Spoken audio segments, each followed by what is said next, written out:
Okay, if you've been looking for a new phone case or just looking to see what's on the market, you've probably come across one or two carbon fiber cases. They typically look something like this, and in my opinion, they're pretty clean and resist dirt and scratches. However, the issue comes with picking the right one because a lot of the cases start to look pretty similar. So I have two semi-premium carbon fiber cases here, and it might be easy to tell the difference between them. But what if I add a third one?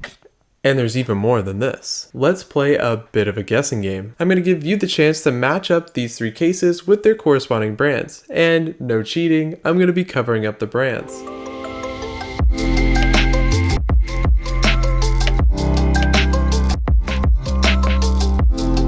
Okay, time's up.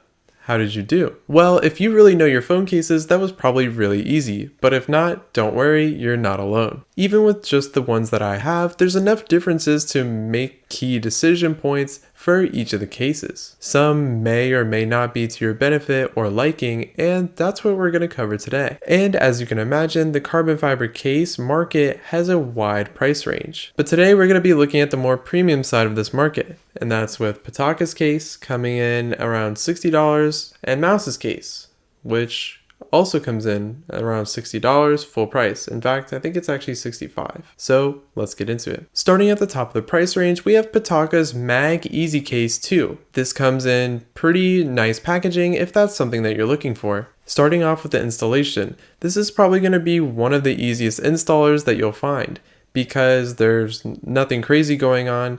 You just pop the phone right in and basically you're ready to go. If you're someone who takes your case on and off of your phone a lot, this may be something that you're looking for. But if not, no worries, it doesn't come off as easy as it goes on. So you don't have to worry about it falling off in your pocket or in a bag or anything crazy like that. This is going to be one of those cases that leaves all the buttons and ports exposed. So this gives you the closest experience to not having a case. This is going to be huge for people that want to have a case or a skin to have enough grip on their phone, but don't really want to have anything bulky at all. So with this case, the top edge is exposed, the buttons and ringer switch on the left side are exposed, the power button on the right side is open, and the ports and speakers are not covered whatsoever. This case does a really good job of being low profile, because along with not getting in the way of the ports or buttons, it's also thin and light, so you won't really notice it as much as you would other cases that are bulkier.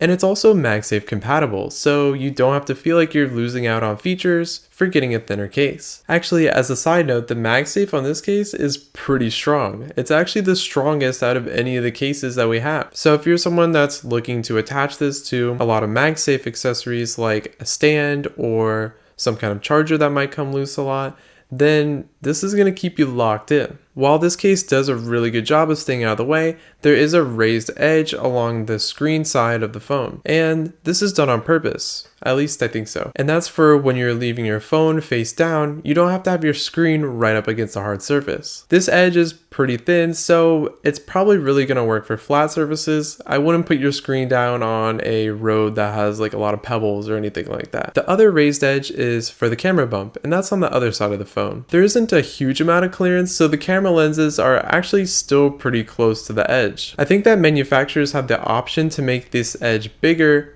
but I don't think they will because there's already a decent bit of a rock with this raised edge, and if they were to make it even bigger, the rock would be pretty crazy. I'm not entirely sure just how durable this case is. It's very thin, but it's also made of a very durable material, that aramid carbon fiber. And that's really the only component in this case. It's one big piece of carbon fiber. So if you feel comfortable relying on that carbon fiber, then you should be fine. However, I would say that if you know you drop your phone a lot, I might suggest something slightly more protective. But I completely understand if you're someone who really doesn't like cases and you want the most low profile thing possible. On that note, Pitaka has a decent selection for the carbon fiber cases. You can get different colors like red and blue, and there's also different stitching patterns. In my case, I went with the black because I feel like the black carbon fiber really resists dirt and overall contrasts the color of the phone pretty well. There's also a very subtle branding at the bottom. There's a glossy Pitaka logo amongst all the different stitching of the matte aramid fiber, and I think it looks pretty clean. I would say that the texture of this case is more on the soft side in terms of a smoothness, but it's still decently grippy when you're holding it in your hand. Overall, this is what it looks like from the back, and this is what it looks like from the front. It doesn't really add a whole lot to the thickness of the phone. Another thing that I wanted to note is that just from looking at it, I thought that the case was going to be kind of flimsy. I'm not really sure why, but it was pretty thin and I was pretty sure I'd be able to just bend it around. But it actually has a decent stiffness to it. Moving on to the mouse case, which is a bit of a different approach where they cover the buttons and ringer switch and just leave the speaker grill and charging port open at the bottom. As a side note, I know that Pitaka has a case that's very similar to this, but it's actually been sold out for a little bit, so I haven't been able to buy it. All around the edges, there's a hard plastic on the mouse case, and on the inside, there's what's called the air shock, which is kind of supposed to act as a cushion when your phone drops on the ground. A way that this case differs from the Pitaka case is the edge around the outside that's supposed to protect your screen when you have it face down goes away in the middle of the phone, where the idea is that your fingers are traveling most of the time kind of in that middle screen section. On the iPhone 13 series, there's going to be a small cutout at the top, and that's because the speaker grill got moved up there. The buttons are all covered.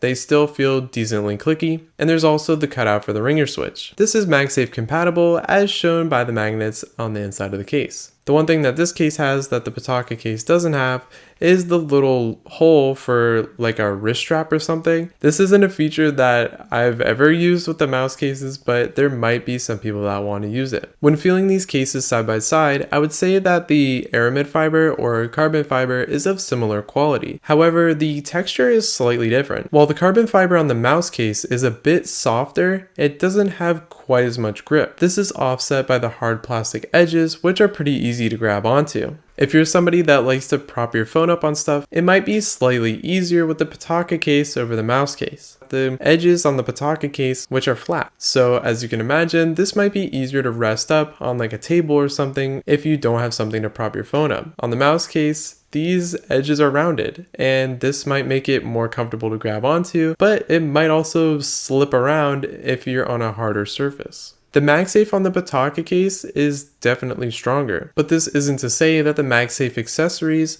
for the mouse case won't work as expected. It's really going to come down to what you want out of a phone case. Do you want it to be more low profile and be less of a barrier when you're using your phone? Then you're going to want to go with a Pitaka case. If you want more durability and you're willing to give up some of the access to the buttons, then you might want to go with the mouse case. If you're part of the latter group and you like Pitaka, then you might just have to wait on the Pro series case to come back in stock. And if you want an in-depth video that's just about mouse cases, I actually have one, and it's right here.